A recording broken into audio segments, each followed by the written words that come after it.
Good evening, and thanks for tuning in to Bite-Sized Book Reviews. So, I've just finished reading Absolutely True Lies by Rachel Stuhler.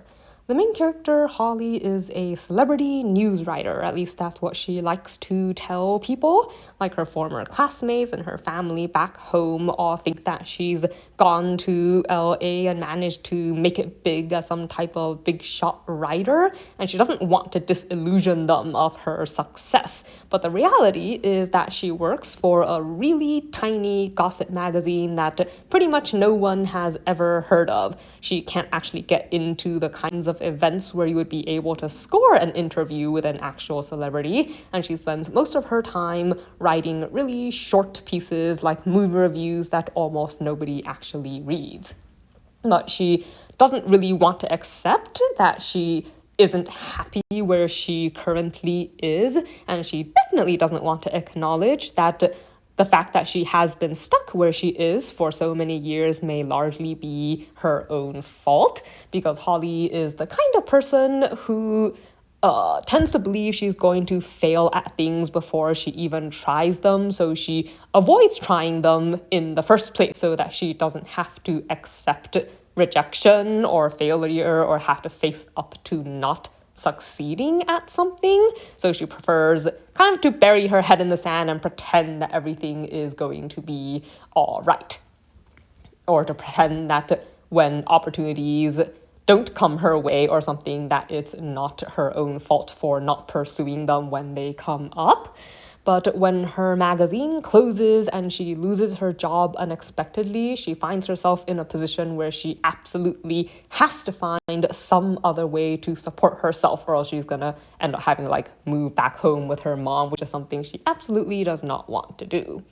So through some family connections, she actually manages to land a position as the ghost writer for a celebrity, to do her autobiography, and it's a teen pop star called Daisy. She does a kids show for Nickelodeon and also is famous for a lot of the songs and stuff that she does. And she's portrayed in media as sort of the perfect girl, with a perfect life and perfect morals and etc. Only obviously in Hollywood a lot of things are not what they seem. Although Holly really naively, I guess, doesn't realize this at first until she gets pulled into the really chaotic mess that is Daisy's life. And everything starts to unravel as she tries to juggle the weirdness of this new celebrity world and the fact that she's actually not even really qualified to be a ghost writer, never having written anything longer than 500 words, despite having claimed that she wants to be a novelist. So anyway, the story follows what happens in the course of these events as all these different characters get swept up into this mayhem around this book project and the things that are happening at the same time. So something that I liked. I did appreciate how Holly, I guess, is a relatively level-headed character for this type of situation. I think it's pretty common to get stories about someone from an ordinary life who gets pulled into celebrity circles and gets really seduced by the glamour of it all. But Holly never actually falls into that category. She's the kind of person who really doesn't like attention. That's one reason she often runs away from, difficult situations with other people.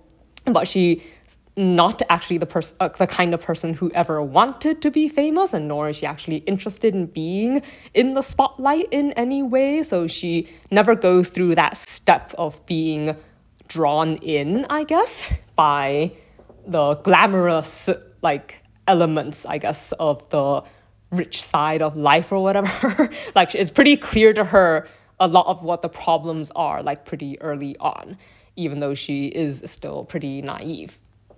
But something I did not like. I don't have a lot of patience for the fact that Holly is someone who often goes in for what I'd consider like self-sabotage and like self-pity. Like a friend points out that she often throws like these pity parties for herself where she like gorges on food even when you don't have the money to spend on it. And even Holly herself at the end of the book, like when she learns better, I guess, realizes that she spent a lot of her life being, in her words, like a lazy coward. And unfortunately, I think that's a pretty apt description of the way she tried to handle life in general for, I guess, at least the first half of the book and a lot of the previous years, I guess, before she got to where she is. And it's just not, you know, like her friend, I have zero patience for her pity parties, and they kind of tend to wear down my sympathies for the character. But yeah, overall the story does end well.